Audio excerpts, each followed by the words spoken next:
Hey guys, welcome back to my channel. In today's video I thought I'd do a little well overdue story time video about my first full Ironman that I did back in April. I did Ironman Texas, if you did not know, and I never really talked about the race or updated you on how I did or anything unless you watched that Ironman video that I put out there that was a couple minutes long.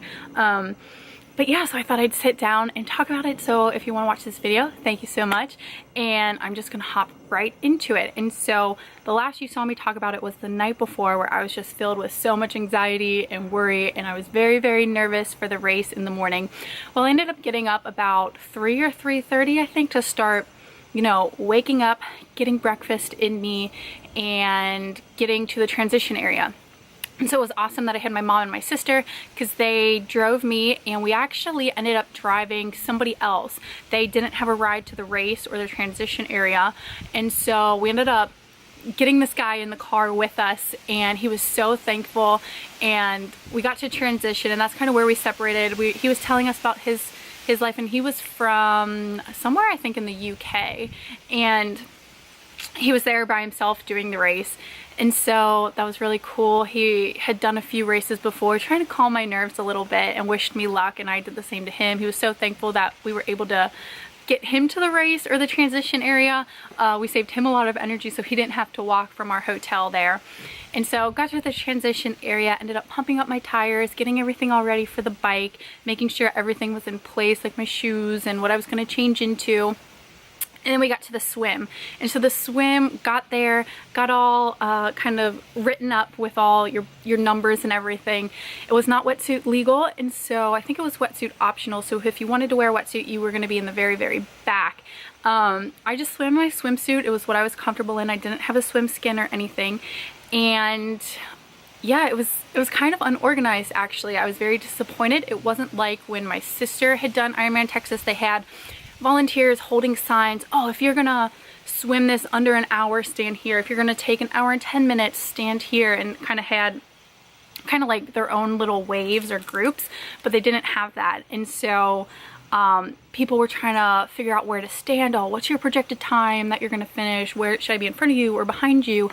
And something else that threw a lot of people off was the race didn't start at 7, and I didn't really realize that until they had done the national anthem, and I was like, oh, we still have like 10 minutes before we're supposed to go, or about 10-20 minutes before like the first people in the water go. But no, I was standing in line for the bathroom, and all of a sudden it was like, oh my gosh, like I need to get in line, like they're about to start at 6:45, I think it was.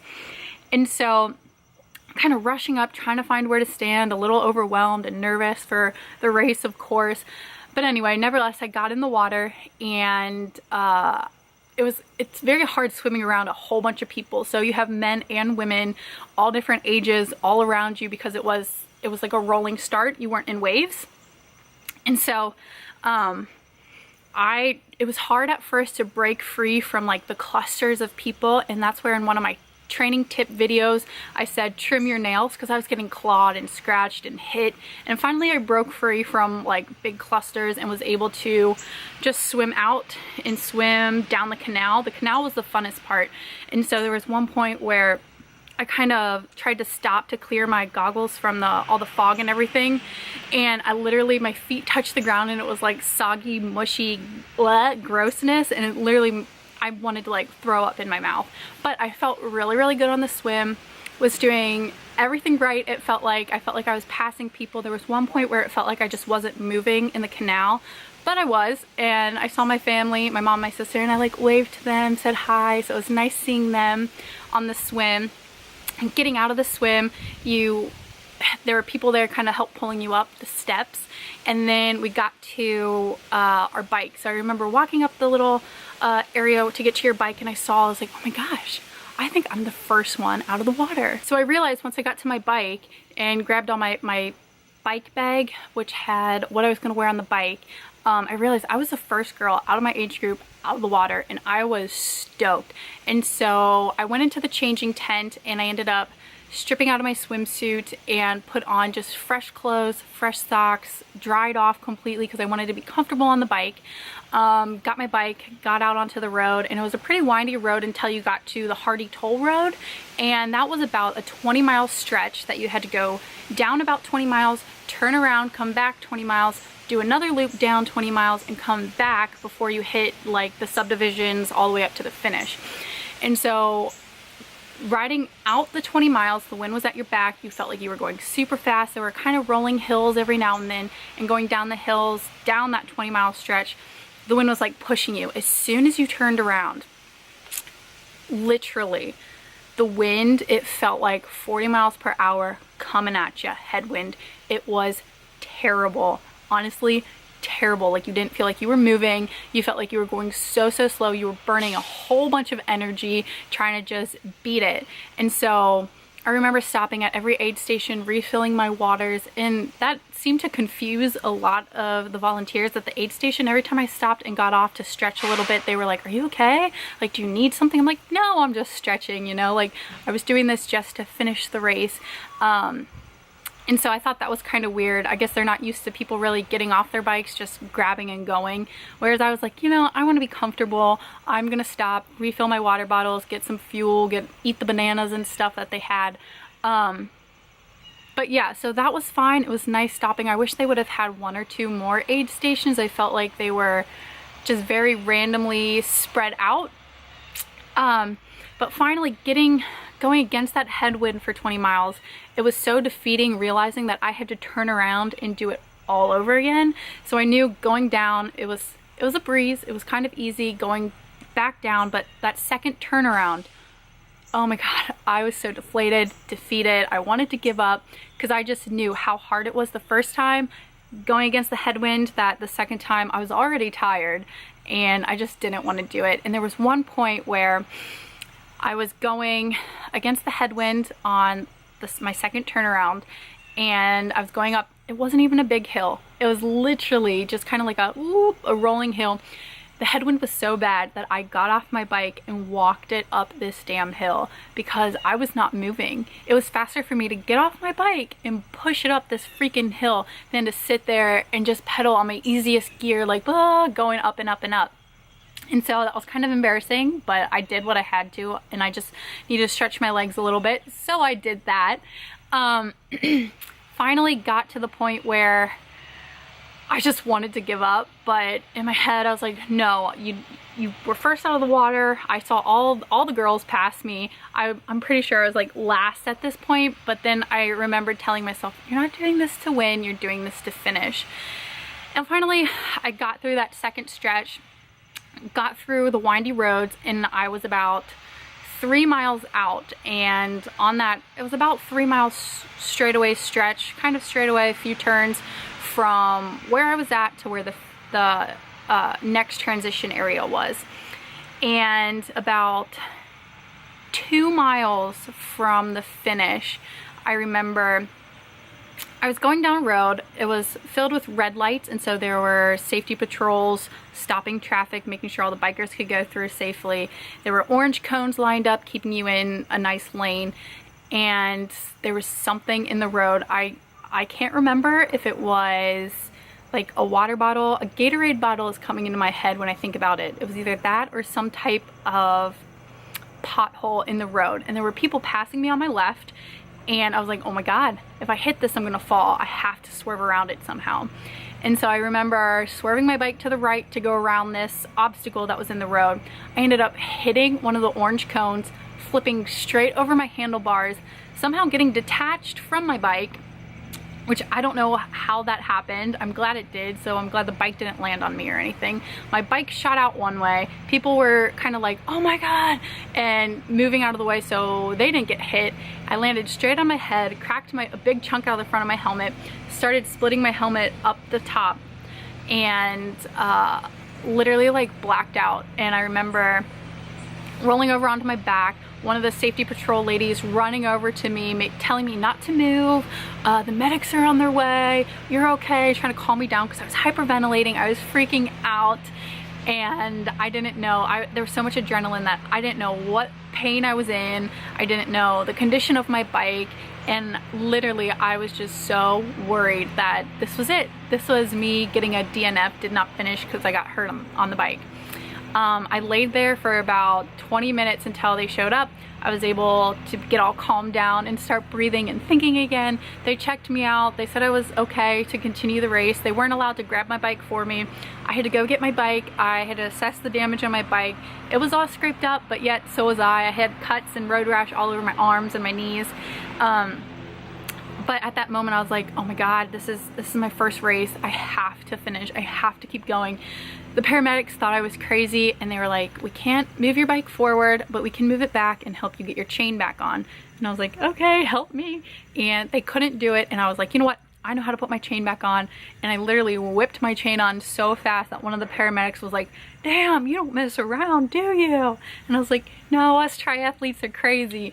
Got back on my bike. I was in so much pain and rode the 2 miles back, and so that took about like 45-50 minutes of my time, just sitting there freaking out, getting checked out by the paramedics, and then going. And I can only imagine the people that were like following the athlete tracker, like they must have known something was up, because I was so close. Like, you go over the checkpoints where it updates your progress online and people can follow you, and I was like, there must have been so much time between the last checkpoint and like the transition area, and they were like, they must have known something was wrong. I remember riding my bike, dismounting, seeing my mom, being like, oh my God, I crashed on the bike, blah. And she was like, just take your time, like just breathe, you'll be fine. And got to the transition area, someone took my bike for me. I got my run bag, went into the women's changing room because I wanted to change outfits for every part of the event, for every for the swim, bike, and run, just so I was comfortable. Ended up changing pretty fast. The volunteers there were amazing, helping you like strip out of your bike stuff, put on your run stuff. And I just remember running, I think the first 2 miles of it, I did stop at every aid station, walked through it, got some water, made sure I was eating and stuff. Ended up talking to a few people. They were asking me, oh my God, did you crash on the bike? Wanted to know my story. And I was telling them, and a lot of people also were like, oh my God, you're the girl that was on the ground. Are you okay? We thought you were done. Like, congrats for finishing this race and getting back out there and doing the run. And so that was very encouraging, having other athletes kind of boost you forward and like motivate you and congratulate you for like getting past that obstacle. And so yeah, I was in so much pain, and I ended up walking a good like 17 miles or so, and then the remainder of it mixed way through, it was kind of like a run jog, and it was so defeating. It's a three loop course around, I think, the Woodlands Lake, and so there were people that were already finishing by the time I even started the run. There were people who were on their second loop when I was still on the first. And so I was like, oh my gosh, how am I gonna do 26.2 miles in this much pain, never having run a full marathon before? Like, the most I had ever run a race was a half marathon. There were days in my training where I did maybe like 15 or 16 miles, but never 26.2. And to do that after crashing on the bike and doing 112 miles, like, what am I getting into? And so during that time when you have people cheering you on, it's really helpful. The spectators were amazing, and they kind of would push you forward, but you had parts of the run like through the woods and everything, and through some subdivisions where there was nobody cheering anybody on. There was just no sign of spectators at all, and so you had to push from within yourself, be like, why am I actually doing this race? Made you think. You had to use your internal motivation. You had to fight battles in your head of wanting to stop. And so yeah, it was crazy, and it finally got dark. I was one of the people who was handed those glow rings, those glow necklaces when it gets dark out, so they can like see you and see that you're in the race. And I remember I was on the third loop, got to the wooded section, like the woods, and they had like one big spotlight, but once you got so far in the woods, it was just pitch black. But people were hanging up their necklaces on all of the branches through like the wooded path, and for a good like 2 minutes or so, there was nobody in front of me, nobody behind me, and it was crazy. They kind of looked like red and yellow and green and blue bubbles hanging like in this wooded area, and so it was very surreal. And I literally stopped for a good like 20 seconds and kind of took it all in, because it was wild. Like, if you were one of the people that were in there, like, it was kind of crazy.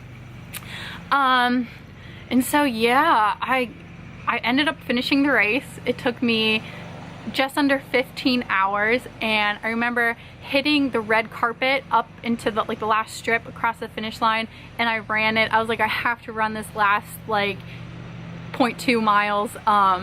Crossed the finish line, was completely like dehydrated, sore, tired, all scraped up. So I went to the medical tent afterwards, after like realizing, oh my god, I actually did it. Went to the medical tent, asked them for some band-aids, and they were like, oh my god, what happened to you? They sat me down on one of their like beds they had there, and I told them I crashed on the bike, and they were like, whoa, you crashed? Let's do a full assessment. They were touching the back of my neck. It was super tender, and they were like, you could have some spinal damage, and you shouldn't be this tender. They ended up sending me in an ambulance to the ER after the race. I had to do some scans. I don't know, are they CAT scans where they check like your neck and your head? Had to do some scans. Was there for 2 or 3 hours waiting for the results and everything. And by that time I was tired. My mom and sister were tired. They had to meet me there. Everything ended up being fine. It was just probably just some bruising is what the nurse said. So nothing internally was damaged or anything, because I had landed straight on my head, and if I wasn't wearing my helmet, I would be dead. My skull would have been busted open. And it wasn't anybody's fault except me running into an orange traffic cone.